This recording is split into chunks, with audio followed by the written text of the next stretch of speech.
Hello viewers, আসসালামু আলাইকুম। জীবনের রংধনুর আরেকটি ভিডিওতে স্বাগতম। আমি এই মুহূর্তে নিমতলাতে আছি। আসার সময় একটা ছোট্ট ঝামেলা হয়ে গেছে। আমি যে বাসটায় উঠছি সে যাত্রী ছাউনি ছাড়া থামে নাই, সে অনেক দূর নিয়ে গেছে। সেখান থেকে আবার 30 টাকা ভাড়া দিয়া একটা ঝামেলা করে গেলাম। যে হোক, মেজাজটা চরম খারাপ হয়ে গেছে। আমাকে সোজা পেয়ে তারা এই কাজটা করলো। যাই হোক, তো আমি নিমতলার সামনে আছি এবং শ্রীনগরের রাস্তা বেশ সুন্দর। আমি চিন্তা করছি নেক্সট টাইম শ্রীনগরে যাবো, আমার পূর্বের অফিসে। ওখানে গিয়ে একটু ঘুরে আসবো। এই দেখি সামনের সপ্তাহে যেতে পারি। এখন এখানে আমি ওই বাবুলের মিষ্টির দোকানে আসছি, এখান থেকে কিছু মিষ্টি নিয়ে যাবো আর কি, এই জন্য এখানে আসা। রাস্তা একটু ওই গুলিস্তানের ওইদিকে একটু জাম ছিল, এইদিকে আর তেমন কোনো জাম নাই। এই হলো অবস্থা। তো ভিউয়ার্স, এখানে আমার ফেভারিট স্পঞ্জের মিষ্টিটা নাই, বাট রসমালাইটা আছে, আর হচ্ছে রসগোল্লা আছে। আর কি রসগোল্লা নিয়ে যাবো কিনা চিন্তা করতেছি, 2টার পরে আসবে বলে এতক্ষণ তো বসে থাকা সম্ভব হচ্ছে মিষ্টি। এটা আমি যেটা খুঁজে আসছিলাম সেটা নাই।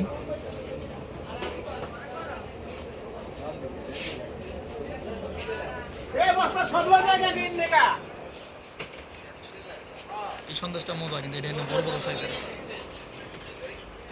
এটা হচ্ছে রসমালাই।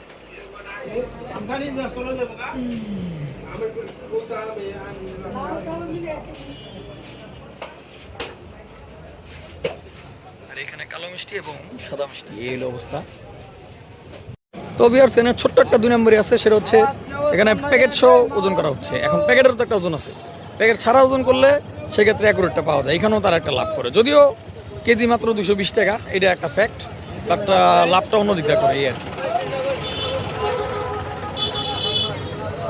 আমি ইনশাল্লাহ শ্রীনগর যাবো, কারণ রাস্তাটা আমার কাছে ক্লিয়ার লাগছে। নেক্সট টাইম শ্রীনগর যাবো আমি।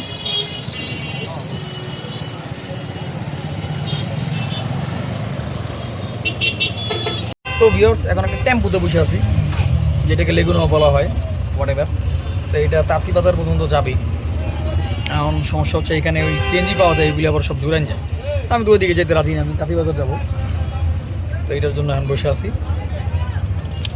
মিষ্টি কিনেছি, একটা এক্সপিরিয়েন্স হলো। আমি নেক্সট টাইম আবার আসবো এই জায়গায়। এই জানাটা থাকলো আর কি, অনেকদিন আসি না। এদিকে বাইকে আসছিলাম, বাসে টাসে আসি না।